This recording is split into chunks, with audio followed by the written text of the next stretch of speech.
j'espère que vous allez bien. Aujourd'hui, je vais aborder un sujet qui me tient particulièrement à cœur. C'est une réflexion qui m'accompagne depuis mon enfance. C'est la cohabitation entre l'ennui et la dépression. C'est une pensée récurrente qui m'angoisse pas mal et j'ai envie de partager cet état avec vous parce que je me dis que certains se sont déjà peut-être posé la question. Et maintenant, je fais quoi? Dans cette vidéo, je vais partager mes réflexions et mes expériences sur cette dualité. On va plonger du coup dans une pensée qui me hante depuis toujours, qui est « et maintenant, je fais quoi ?» Une question qui paraît simple en apparence, mais qui déclenche en moi une angoisse vraiment monstrueuse. Peut-être que vous avez déjà ressenti ce moment où, après avoir accompli toutes les tâches prévues, vous vous retrouvez face à ce vide, cette pause presque déconcertante quoi. Je vais partager avec vous mes réflexions sur ce sujet, donc sur la cohabitation entre l'ennui et la dépression. On entend souvent dire que l'ennui est bénéfique, nécessaire à la créativité et à l'épanouissement de l'âme, mais pour moi c'est pas vraiment ça en fait. L'ennui ça devient trop souvent une zone vraiment toxique en fait, où des pensées néfastes refont surface et m'engloutissent progressivement. J'ai souvent cherché à remplir mes journées pour véhiculer du coup l'ennui, à avoir des obligations pour structurer mon temps. Par exemple, j'ai longtemps cherché un travail à côté de mes études pour pouvoir du coup remplir mes journées et avoir des obligations.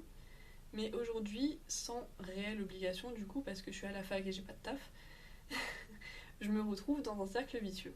Et puis il y a aussi le fait que plus je protège ma santé mentale en évitant certaines situations liées à ma dépression, moins j'ai de vraies obligations et ça alimente encore plus l'ennui. C'est vrai que l'ennui, ça peut être un terrain propice à la créativité, mais chacun réagit différemment. Du coup, pour moi, c'est un peu une sorte de défi.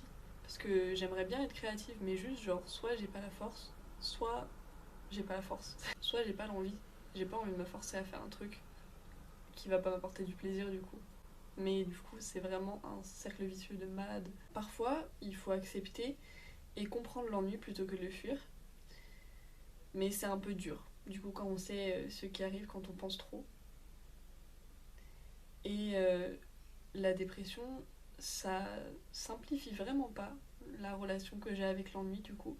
Ça crée vraiment un dilemme entre la nécessité de structurer sa vie pour préserver sa santé mentale et le désir d'éviter l'ennui qui peut donc déclencher des pensées négatives. J'ai cherché comment conclure cette vidéo, mais je sais pas vraiment comment. En tout cas, c'était mon partage du coup sur la cohabitation entre l'ennui et la dépression. Si cette réflexion résonne en vous, n'hésitez pas à partager vos expériences dans les commentaires. Rappelez-vous surtout que la santé mentale est une priorité et trouver un équilibre entre l'occupation et le repos peut être un premier pas. Merci de m'avoir écouté sur la chaîne Omalou et à bientôt.